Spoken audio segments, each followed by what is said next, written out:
Mi esposo murió y mi hija terminó heredando la casa y $6 millones. A mí solo me dejaron una cabaña vieja. Y como si no fuera suficiente, me echó gritándome: «Vete a vivir con los cerdos, vieja miserable». Lo que descubrí después en aquella cabaña la dejaría sin palabras.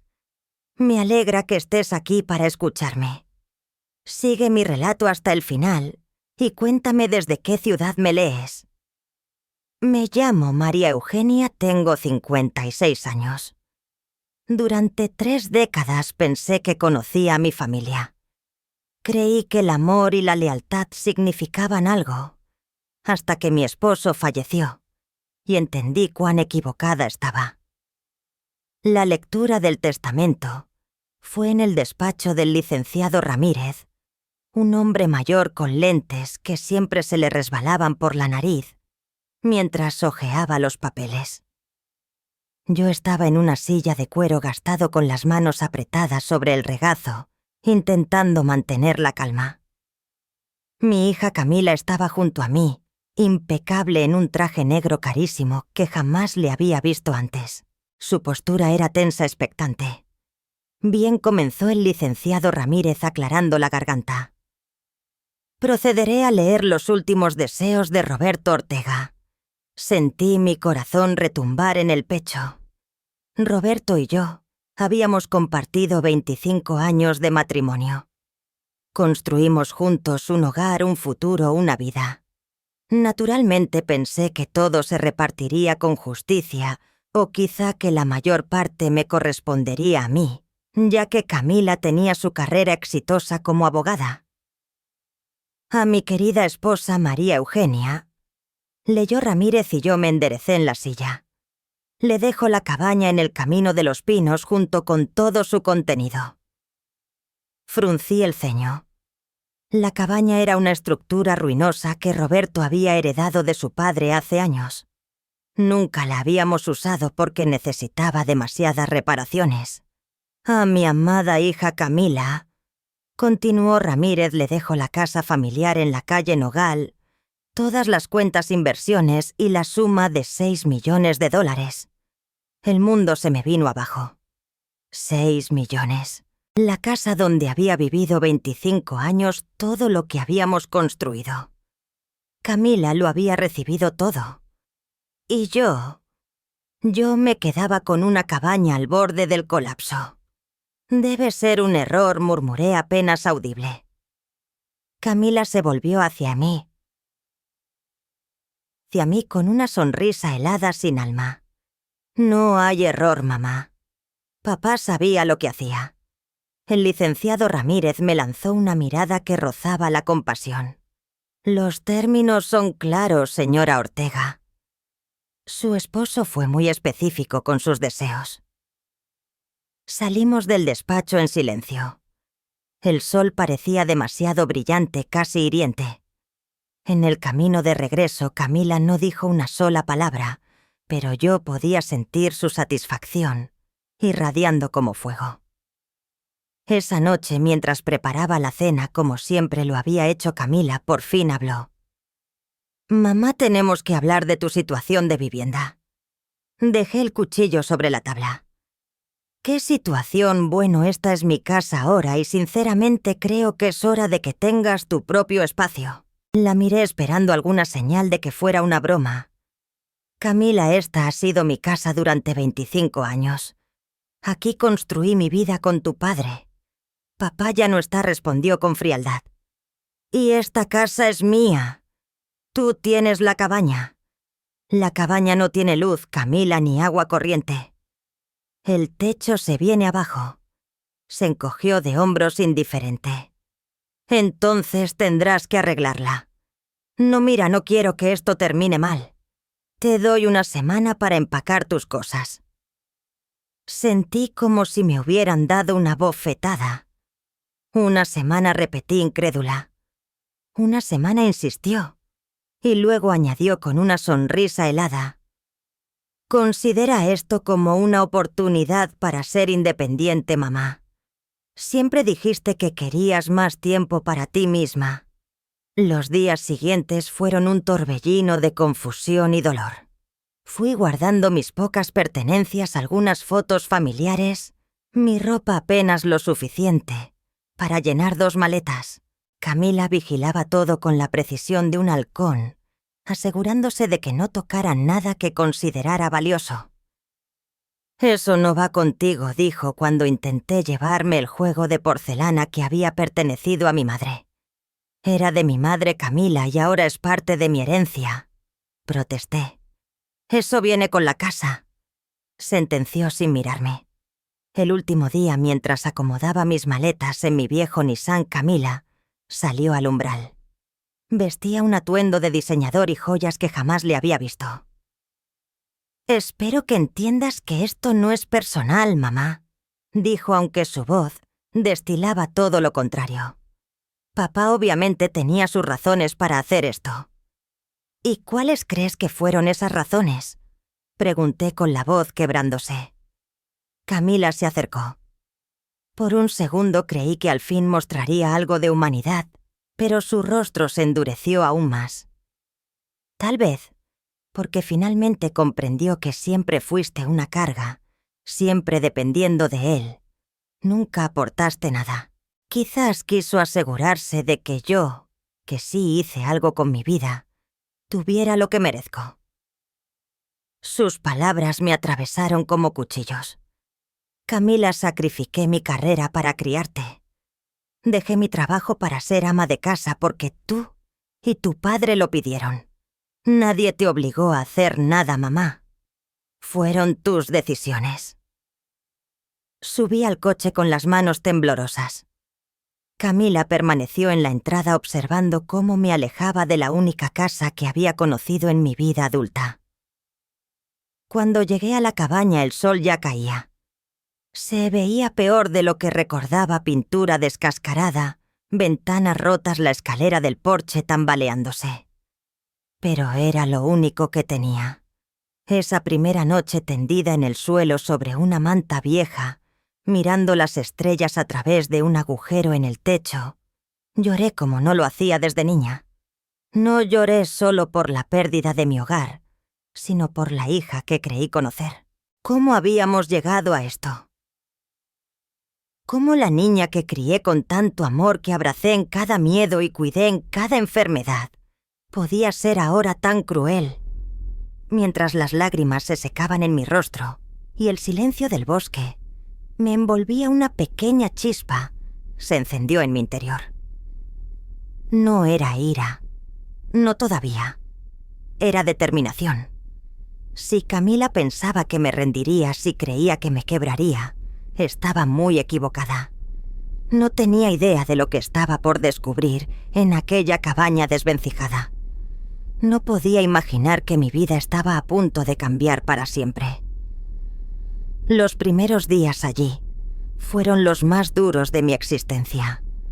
Sin electricidad me alumbraba con velas y una linterna vieja hallada en un cajón lleno de polvo.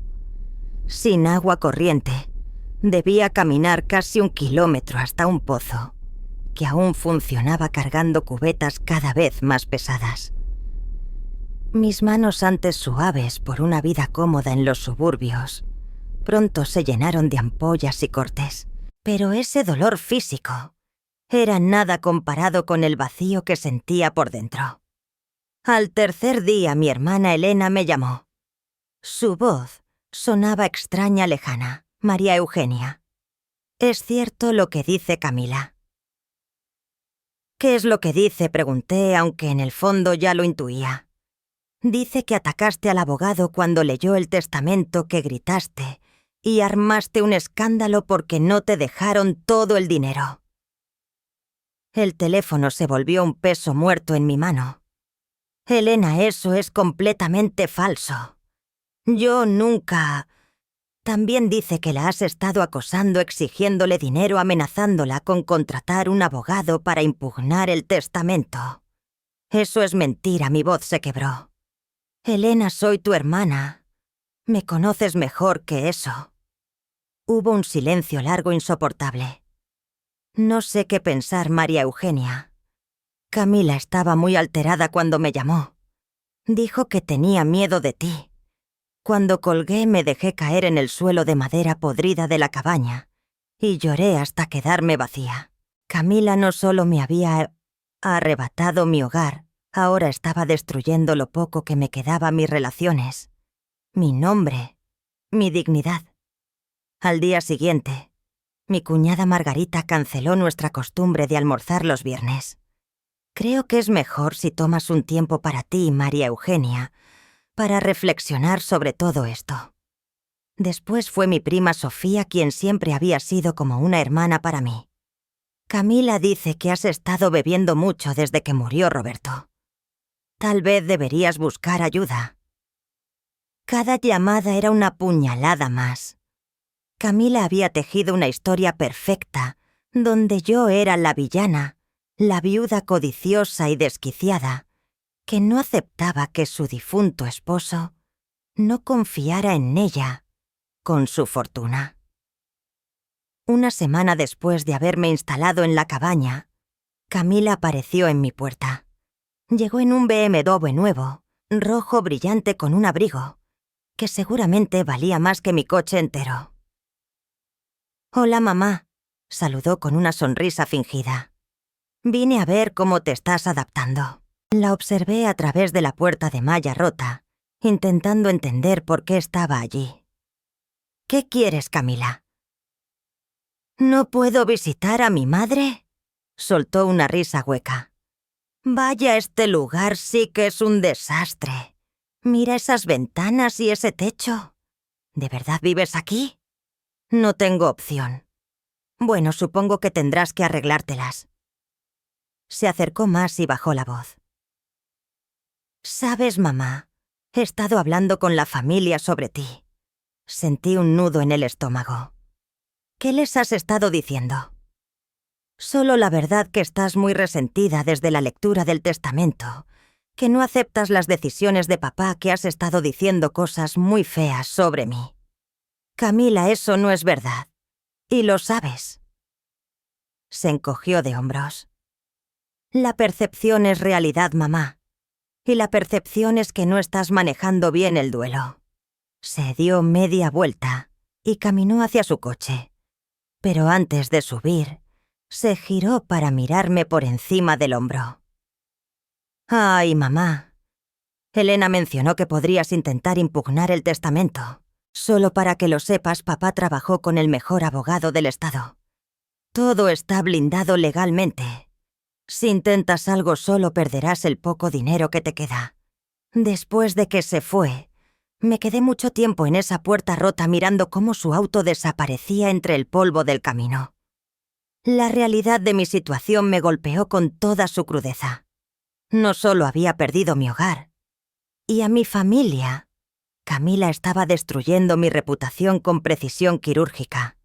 Esa noche, mientras intentaba reparar una ventana rota con cinta adhesiva y cartón, pensé en los últimos 25 años. Había sido realmente una mala madre, una mala esposa. Recordé cuando Camila tenía 8 años y enfermó de neumonía. Pasé 3 noches seguidas en el hospital durmiendo en una silla incómoda, vigilando su respiración. Había pasado 3 noches seguidas en el hospital durmiendo en una silla dura sin soltarle la mano. Recordé todas las funciones escolares a las que fui, los proyectos de ciencias, que ayudé a construir, las madrugadas en vela esperando que regresara a casa cuando era adolescente. También vino a mi mente cuando Roberto perdió su empleo en 1998 y yo tuve que volver a trabajar como secretaria para que la familia no se viniera abajo.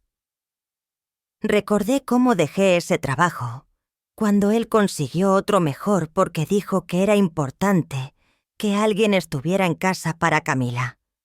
¿Habían significado algo esos sacrificios para él? Para Camila, al parecer, no. 2 semanas después de mudarme, mi vecino más cercano, don Esteban, vino a verme. Era un hombre mayor que había conocido a Roberto durante años.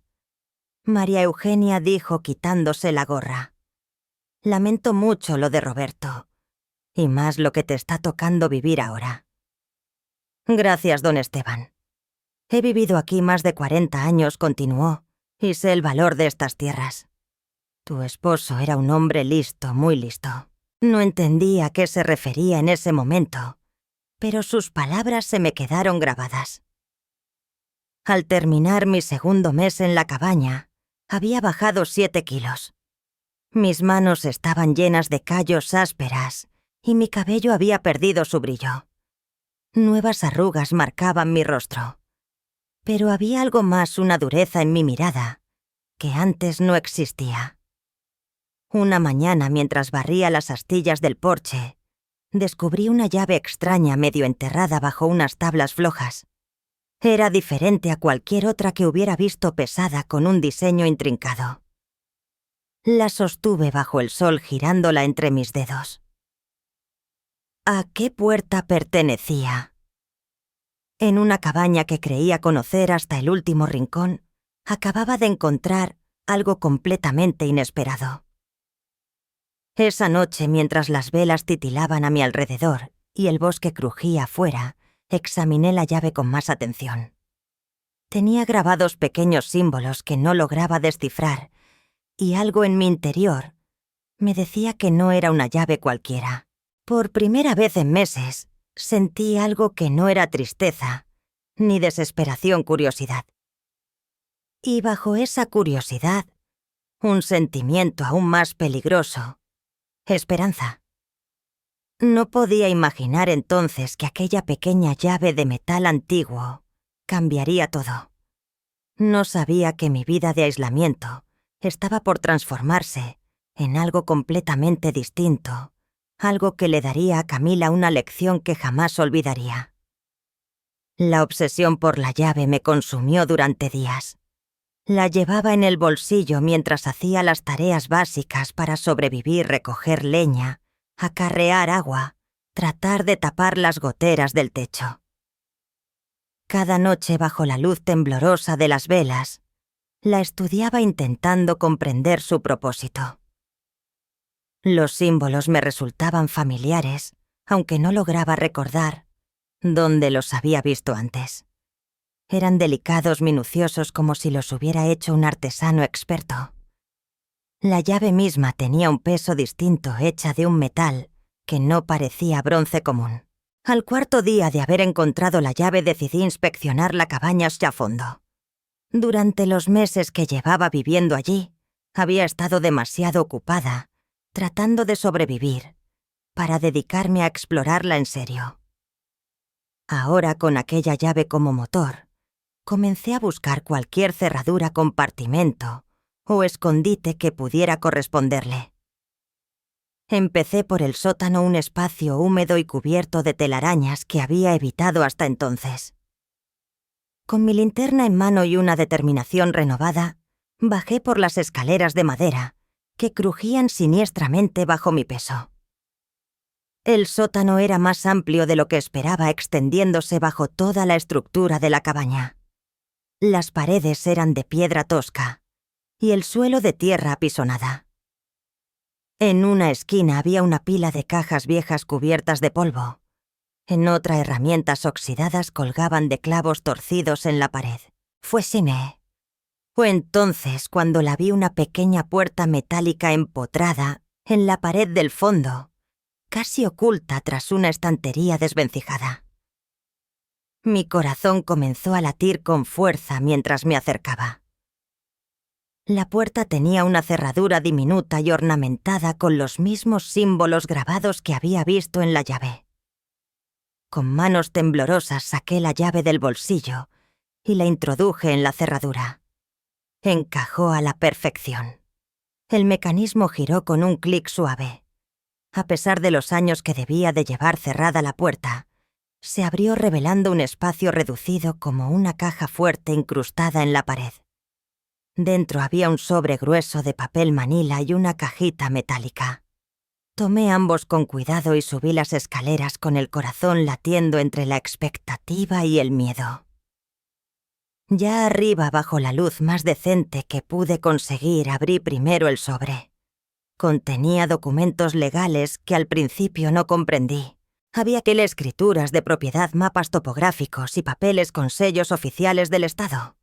Pero mientras leía con más atención ayudándome con una lupa que encontré en un cajón, comencé a entender lo que tenía en las manos.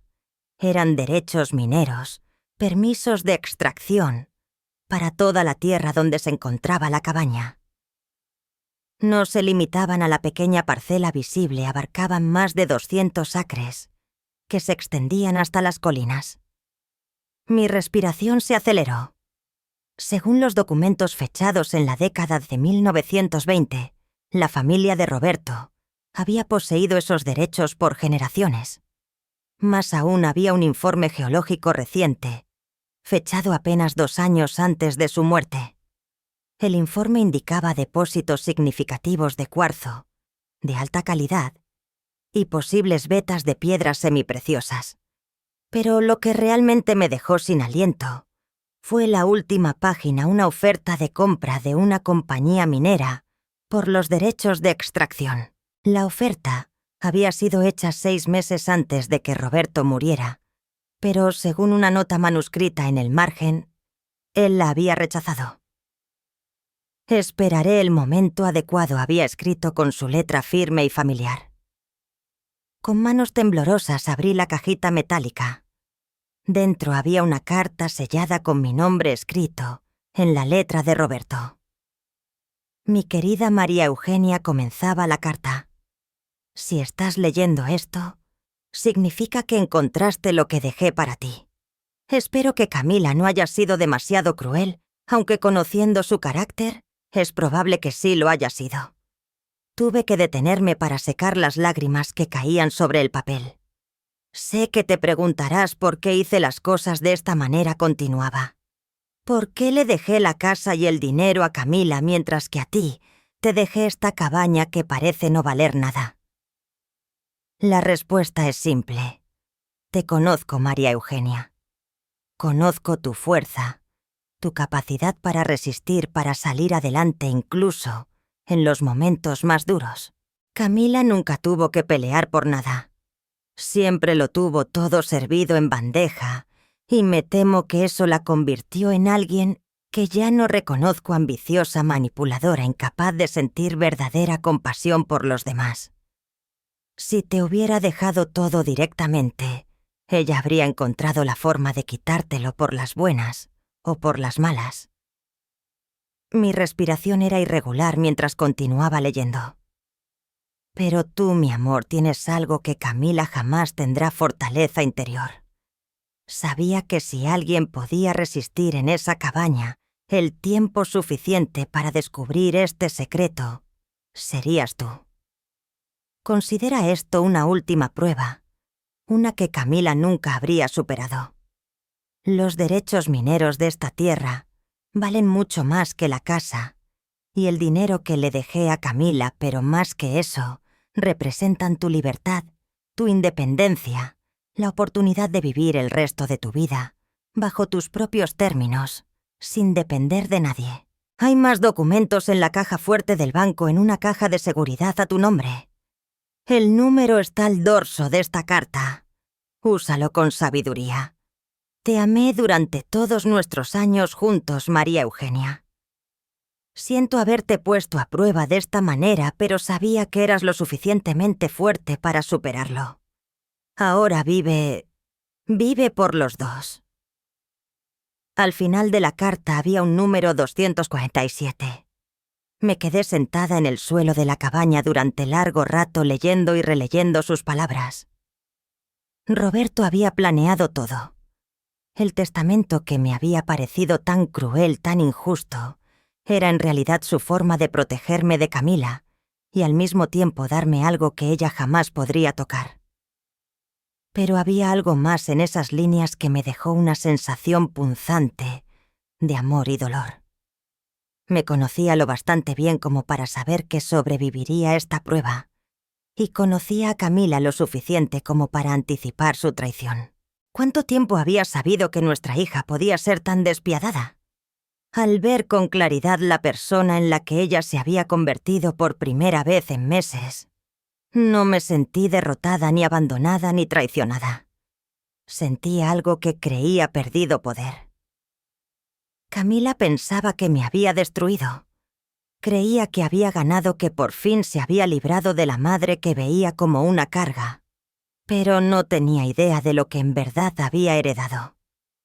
No sabía que su crueldad había sido precisamente la prueba que Roberto sabía que fallaría. Al día siguiente, conduje hasta el Banco del Pueblo. La caja de seguridad 237 contenía aún más documentos, informes geológicos actualizados y correspondencia con 3 empresas mineras distintas, todas interesadas en los derechos de extracción. La oferta más reciente, fechada una semana antes de la muerte de Roberto, ascendía a $7 millones. Mientras manejaba de regreso a la cabaña, no podía dejar de imaginar a Camila probablemente en la casa que solía ser mía, derrochando el dinero que pensaba que era su gran triunfo. No sabía que su madre, la mujer a la que trató como basura, acababa de convertirse en millonaria. Pero todavía no era momento de mostrar mis cartas. Primero tenía que decidir cómo quería usar este nuevo poder. Y una cosa era segura: Camila había cometido un grave error al subestimar a la mujer que la había criado. Los días siguientes se convirtieron en un torbellino de investigación silenciosa. Decidí no actuar con impulsividad. Roberto había sido meticuloso al planearlo todo, y yo sería igual de calculadora en mi ejecución. Primero contacté a un abogado distinto de la ciudad vecina, alguien que no tuviera ninguna relación con Camila. El licenciado Paredes era un hombre mayor especialista en derechos mineros y transacciones de tierras. Cuando le mostré los documentos, sus ojos se iluminaron con un interés profesional innegable. «Señora Ortega», dijo ajustándose las gafas para observar mejor los papeles, «esto es extraordinario. Su esposo dejó todo perfectamente documentado». «¿Qué significa eso?» «¿Exactamente?», pregunté con un nudo en la garganta. «Significa que aunque su hija heredó la casa y el dinero, estos derechos mineros son completamente independientes. Están a su nombre de forma directa y nadie puede disputárselos». Una ola de alivio me recorrió el cuerpo. «¿Y las ofertas de las compañías mineras?». El licenciado Paredes sonrió. «Son muy legítimas. Conozco a 2 de estas empresas y tienen excelente reputación. Pero, señora Ortega, antes de decidir cualquier cosa, le recomiendo obtener una evaluación geológica independiente. Los precios de las piedras semipreciosas han subido considerablemente en los últimos años. Siguiendo su consejo, contraté a un geólogo independiente para que hiciera su propio estudio de la propiedad. El doctor Martín Rivas era un hombre de unos 50 años, con barba entrecana y unos ojos que brillaban con pasión cada vez que hablaba de minerales. Durante 3 días lo vi recorrer el terreno con aparatos extraños, recogiendo muestras y tomando medidas. Mientras tanto, yo seguía con mi rutina diaria, interpretando el papel de la mujer abandonada que apenas lograba sobrevivir en una cabaña deteriorada. En paralelo empecé a observar de cerca el comportamiento de Camila. En un pueblo pequeño, no es difícil obtener información. La gente habla sobre todo en la oficina de correos y en el supermercado. Esa Camila Ortega está gastando dinero como si nunca se fuera a acabar, comentó doña González mientras hacía fila. Solo el mes pasado compró 3 bolsos de diseñador. Y ahora planea un viaje a Europa, añadió su amiga. 2 meses en hoteles de lujo. Debe costarle un dineral. Mi sobrina trabaja en la joyería del centro, continuó doña González, y me dijo que Camila ha ido 4 veces comprando collares y pulseras que valen más que lo que yo gano en todo un año. Escuché estas conversaciones con creciente interés. Camila estaba haciendo exactamente lo que Roberto había anticipado derrochando, sin pensar en el futuro. Una semana más tarde el doctor Rivas me entregó su informe. Su sonrisa era más amplia que nunca. Señora Ortega, su propiedad es un verdadero tesoro.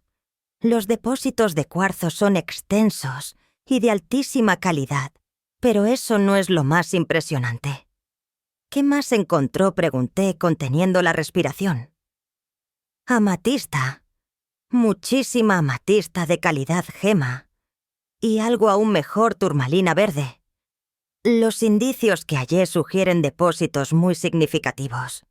No sabía mucho de piedras preciosas, pero la expresión en el rostro del doctor Rivas me dijo que aquello era más que prometedor. ¿De qué valor estamos hablando?, quise saber.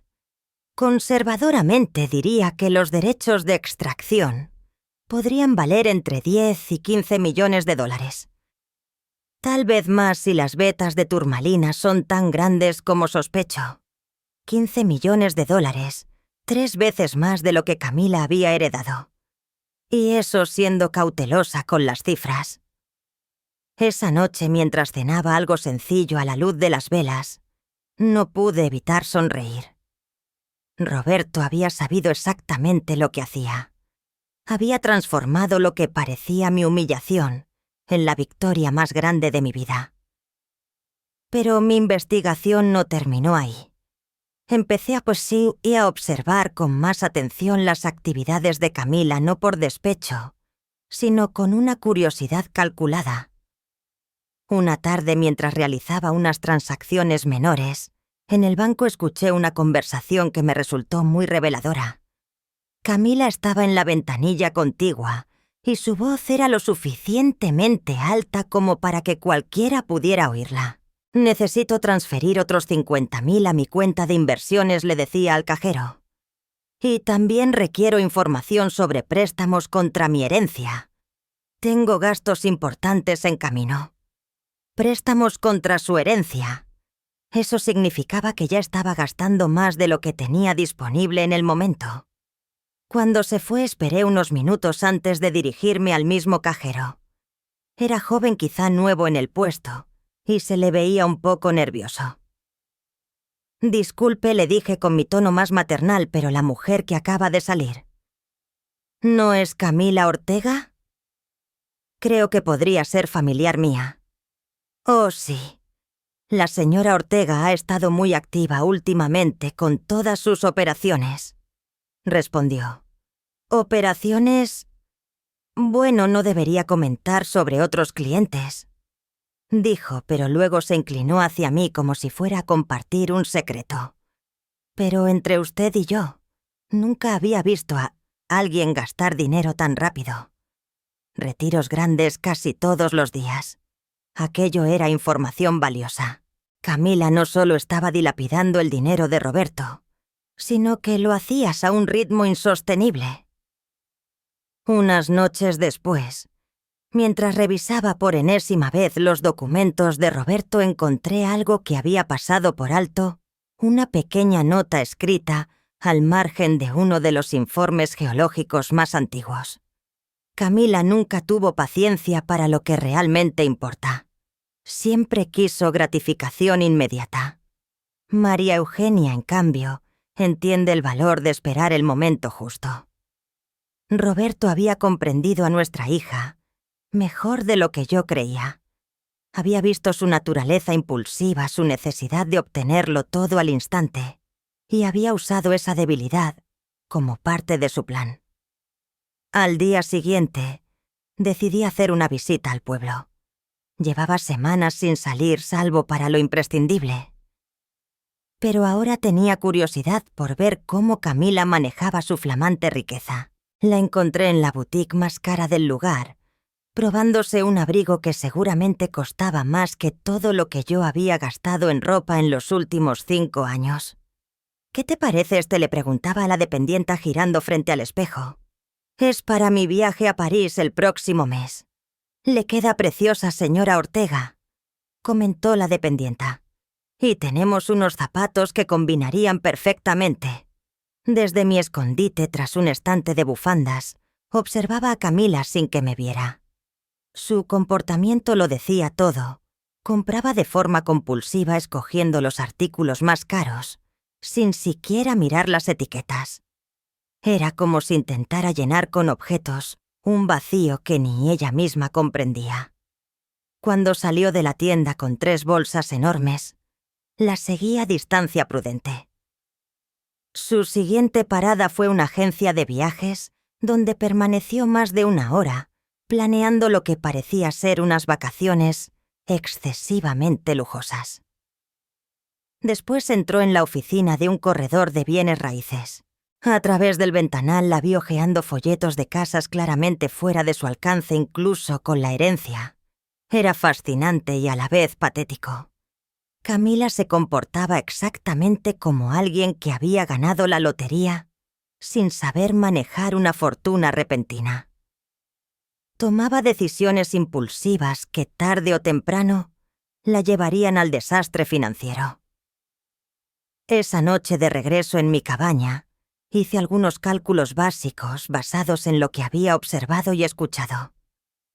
Camila estaba gastando alrededor de $50,000 al mes. A ese ritmo, sus 6 millones no durarían ni 10 años. Y eso sin contar los intereses que seguramente acumulaba con los préstamos que solicitaba. Roberto había tenido razón, Camila carecía de la disciplina y la visión necesarias para manejar una verdadera riqueza. Yo, en cambio, sí. Mientras las velas titilaban a mi alrededor y el bosque murmuraba en la oscuridad, tomé una decisión. Era momento de transformar mis derechos mineros en realidad, pero lo haría bajo mis condiciones en el instante exacto. Camila recibiría su sorpresa, pero antes tendría que enfrentarse a su propia caída. 6 meses después de instalarme en la cabaña, mi vida era irreconocible. Vendí los derechos mineros a la compañía más confiable por $12 millones tras una negociación minuciosa, que también me aseguró regalías a futuro. Sin embargo, mantuve una vida sencilla, al menos en apariencia. Seguía viviendo en la cabaña, aunque ahora tenía electricidad y agua corriente, instaladas discretamente. Por fuera el lugar seguía pareciendo ruinoso, justo como Camila esperaba verlo. Por dentro, en cambio, había hecho mejoras discretas pero sustanciales para mi comodidad. Mi abogado, el licenciado Paredes, estructuró todo de forma que mi dinero quedara completamente protegido y bien diversificado. Tenía recursos suficientes para vivir holgadamente el resto de mi vida y más. Pero por encima del dinero, lo que realmente me importaba era la sensación de control absoluto sobre mi destino. Mientras tanto, seguía de cerca la predecible caída de Camila. Mis fuentes en el pueblo se habían vuelto cada vez más confiables. La gente me miraba con compasión, la pobre mujer mayor, abandonada por su hija ingrata. Lo que escuchaba era lo que esperaba, pero aún así me sorprendía la velocidad de su derrumbe. Ha vendido 2 de los 3 autos que compró, me comentó doña González durante un encuentro casual en el supermercado, y canceló el viaje a Europa que tenía planeado. De veras, respondí fingiendo asombro. Mi cuñada trabaja en el banco. Dice que Camila va casi todos los días intentando conseguir más préstamos. Aparentemente ya debía más de $200,000. $200,000 en deudas en apenas 6 meses. El ritmo de autodestrucción de Camila era incluso más acelerado de lo que había previsto. Pero lo que realmente me confirmó que su mundo se estaba desmoronando fue encontrarla en la farmacia un martes por la tarde. Se veía distinta. Su cabello, siempre impecable, ahora lucía descuidado. Su ropa, aunque aún de marca, estaba arrugada. Pero lo más revelador eran sus ojos. Tenían esa mirada perdida y desesperada de quien empieza a comprender el peso de sus decisiones. Compraba medicamentos para la ansiedad y pastillas para dormir hablando en voz baja pero urgente con el farmacéutico sobre si su seguro cubriría el costo. Esa noche, mientras cenaba en mi cabaña ahora confortable, recibí la llamada que había estado esperando. «Mamá». La voz de Camila sonaba pequeña, vulnerable, como no la había escuchado desde que era niña. «Hola, Camila. Mamá, necesito hablar contigo. ¿Puedo ir a verte?» Miré por la ventana hacia la oscuridad del bosque, sintiendo una calma extraña. «Por supuesto. ¿Cuándo ahora? Es urgente. Está bien, sabes dónde encontrarme». 1 hora después escuché el sonido familiar de un coche, acercándose por el camino de tierra. Cuando salí al porche, vi que ya no era el BMW rojo brillante, sino un sedán usado con al menos 10 años encima. Camila bajó del auto lentamente, como si cada movimiento le pesara. Cuando entró en el halo de luz del porche, vi que había estado llorando. Mamá dijo con la voz quebrada: «He cometido errores terribles». No respondí de inmediato. Solo la observé recordando todas aquellas veces que de niña corría a mis brazos cuando tenía problemas, y cómo esas visitas desaparecieron por completo cuando se casó y decidió que ya no me necesitaba. «¿Quieres pasar?», pregunté al fin. Asintió y la conduje al interior de la cabaña. Había preparado té como si hubiera sabido que esta conversación llegaría. Camila se sentó en la silla destinada a las visitas, mirando a su alrededor, con ojos que parecían descubrir el lugar por primera vez. «Realmente, no es tan malo como pensaba», murmuró. «Has hecho mejoras». «He hecho lo que he podido». Guardó silencio un largo rato retorciendo las manos en su regazo. Finalmente levantó la vista hacia mí. «Mamá, estoy en problemas. Problemas serios. ¿Qué tipo de problemas? Dinero. Debo mucho dinero. Más de lo que puedo pagar». «¿Cuánto?», 400.000, susurró. Pensé que tenía más tiempo. Creí que el dinero de papá duraría para siempre, pero hice inversiones estúpidas. Compré, gasté sin pensar. La miré, esta mujer que alguna vez fue mi bebé, mi pequeña niña, y que se había transformado en alguien casi irreconocible. Pero ahora, sentada en mi cabaña sencilla, despojada de toda la soberbia que solía mostrar, vi un destello de la niña que había criado. «¿Y qué esperas que haga yo?», pregunté con suavidad. «Necesito tu ayuda, mamá. Sé que no la merezco. Sé que fui horrible contigo, pero eres la única familia que tengo».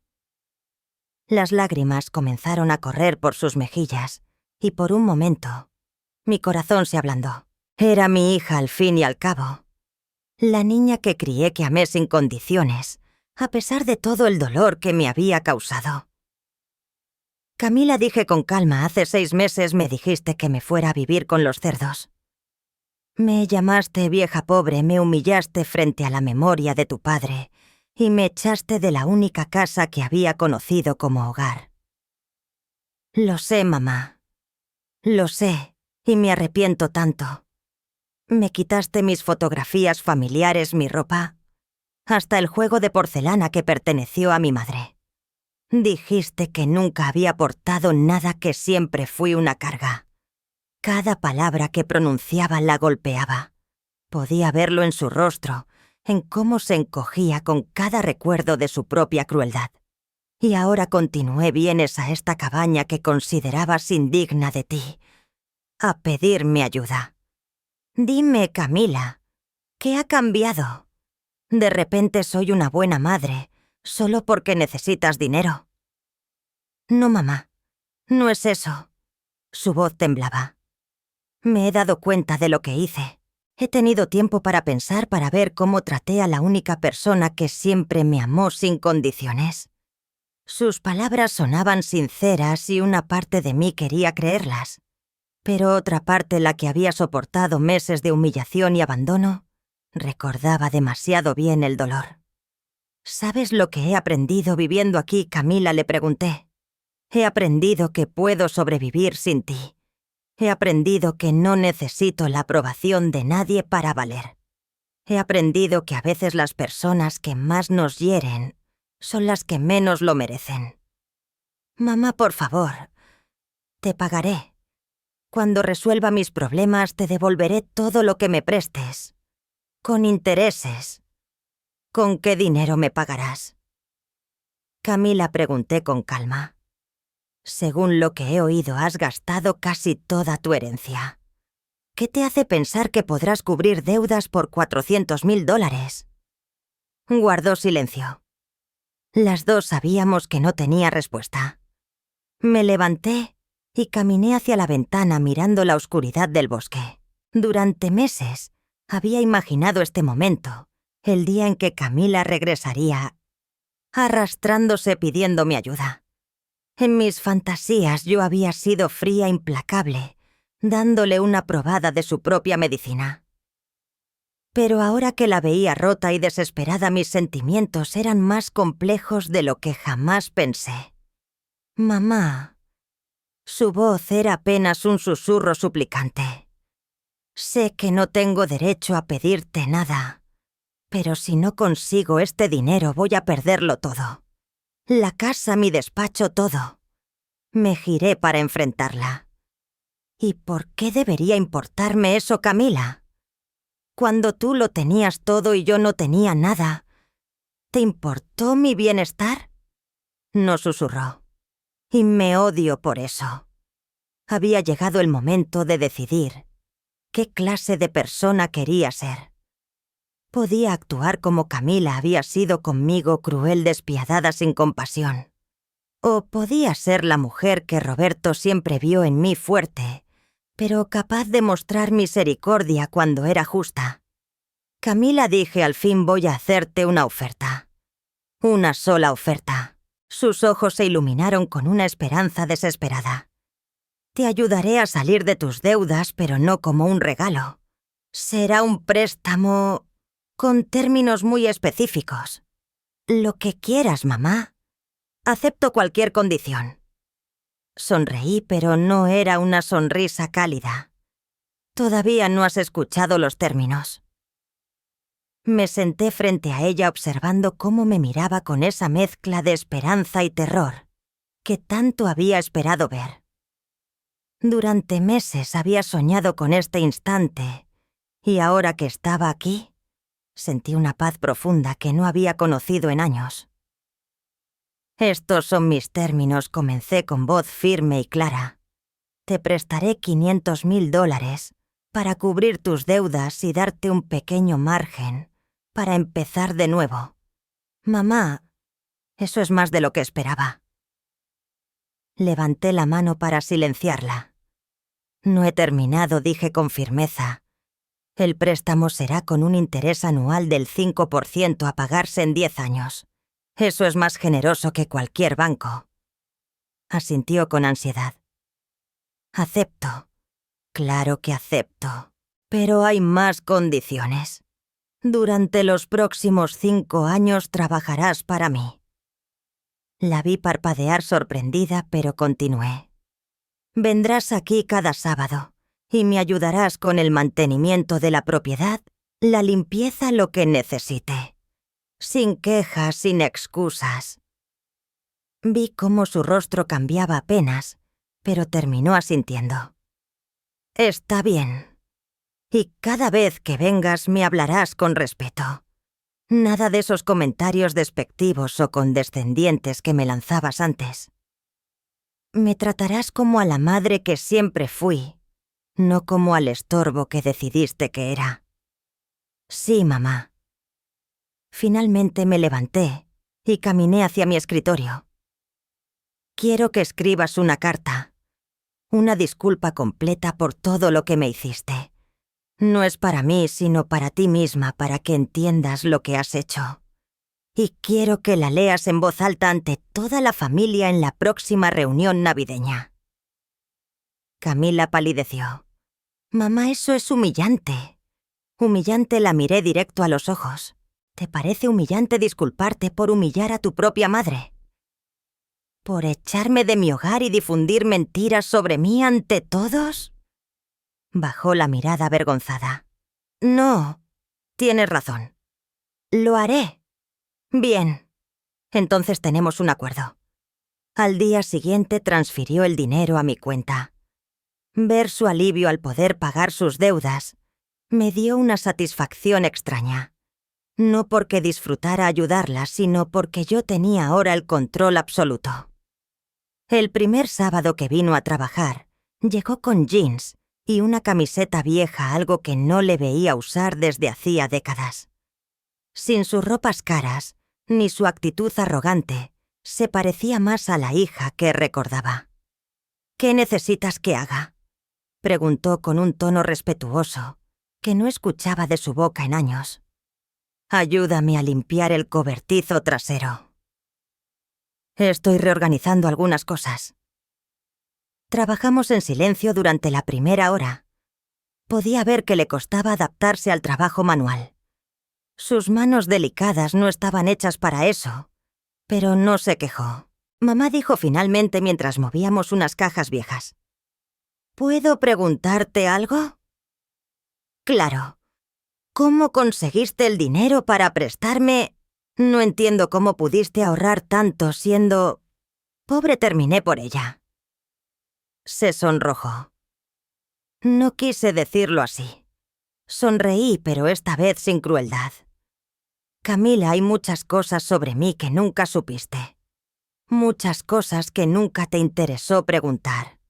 Esa tarde después de que se fue, me senté en mi porche renovado, bebiendo té y contemplando el bosque que ahora sabía que escondía mi verdadera fortuna. Los árboles susurraban con la brisa suave y por primera vez, en mucho tiempo, me sentí en paz. Los meses siguientes establecieron una rutina. Camila venía cada sábado, trabajaba sin quejas, y poco a poco comenzamos a tener conversaciones reales. No las interacciones superficiales de antaño, sino charlas honestas sobre la vida, los errores y lo que verdaderamente importa. Un sábado de otoño, mientras rastrillábamos hojas, me sorprendió con una pregunta directa. «¿Alguna vez me perdonarás de verdad, mamá?». Me detuve y apoyé el rastrillo en el suelo. «Camila, el perdón no es algo que se otorga o se retiene como un premio. Es algo que llega de forma natural, cuando veo cambios reales». «¿Y los has visto?». «¿Cambios reales?». La miré a esta mujer de 40 años que había redescubierto la humildad del modo más duro. «Sí, los he visto», respondí, «pero lo más importante es que creo que tú también los has visto». Camila asintió limpiándose una lágrima. «Me avergüenza tanto la persona que fui».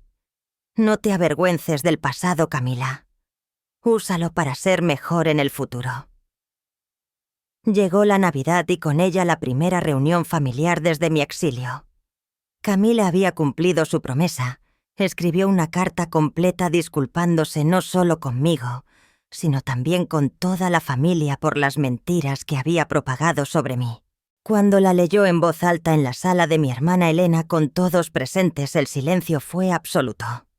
Vi lágrimas en los ojos de varios parientes que habían creído sus falsedades y me habían dado la espalda. Mamá, terminó Camila mirándome directamente.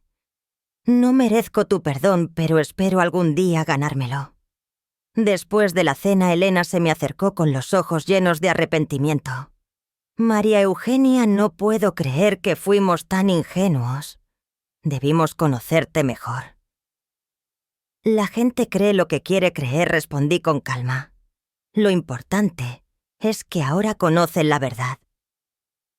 Esa primavera, exactamente un año después de encontrar la llave en la cabaña, tomé una decisión importante. Era hora de mostrar mi verdadera situación, pero a mi manera. Compré una hermosa casa en las colinas con vista al valle donde había crecido. No era ostentosa, pero sí elegante, acogedora y sobre todo completamente mía. Cuando Camila llegó para su sábado habitual de trabajo, y encontró la cabaña vacía con una nota indicándole mi nueva dirección, su sorpresa fue total. Mamá dijo al llegar a mi nueva casa: «¿Qué es todo esto?» «Es mi hogar», respondí simplemente. «Mi verdadero hogar». «¿Pero cómo? ¿Y el dinero que me prestaste, tu situación financiera?» Sonreí invitándola a pasar a la cocina amplia, donde ya había preparado té. «Camila, ¿recuerdas la cabaña que creías que no valía nada?» «Sí». «Resulta que tu padre sabía algo que ni tú ni yo conocíamos al principio. Esa tierra tenía derechos minerales muy valiosos, extremadamente valiosos».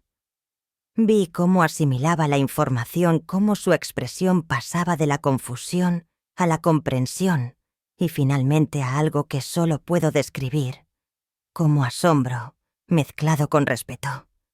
«¿Quieres decir que papá lo sabía? Tu padre sabía exactamente lo que hacía. Sabía que tú malgastarías el dinero en efectivo, pero también sabía que yo tendría la paciencia y la inteligencia para descubrir el verdadero tesoro que me dejó».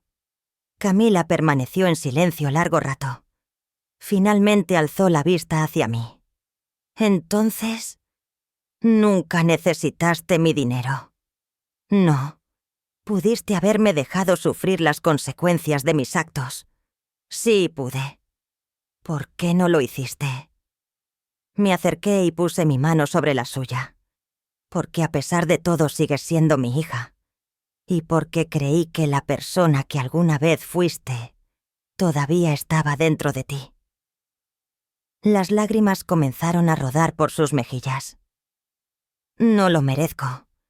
Tal vez no dije suavemente, pero el amor de una madre no siempre se basa en lo que se merece». Ese verano Camila terminó de pagar su préstamo 3 años antes de lo acordado. Había reconstruido su práctica legal con un enfoque completamente distinto, especializándose en ayudar a familias en crisis financiera.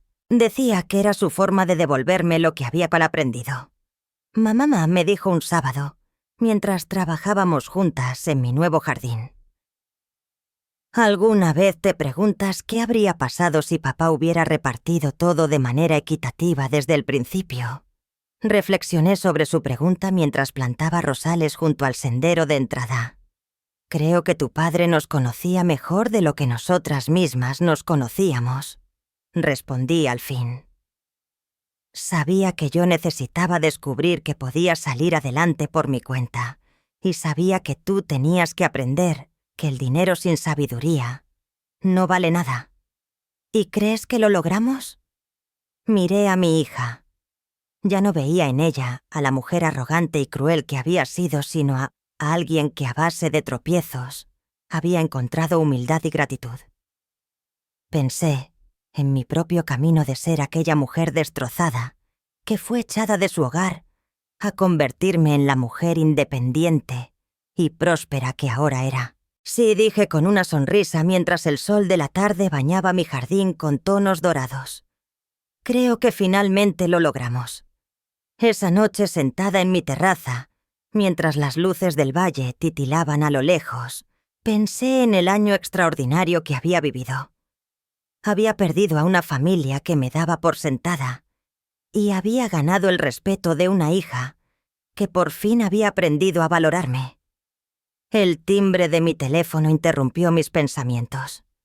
Era Camila. «Mamá solo quería desearte buenas noches y... gracias. Gracias por no rendirte conmigo.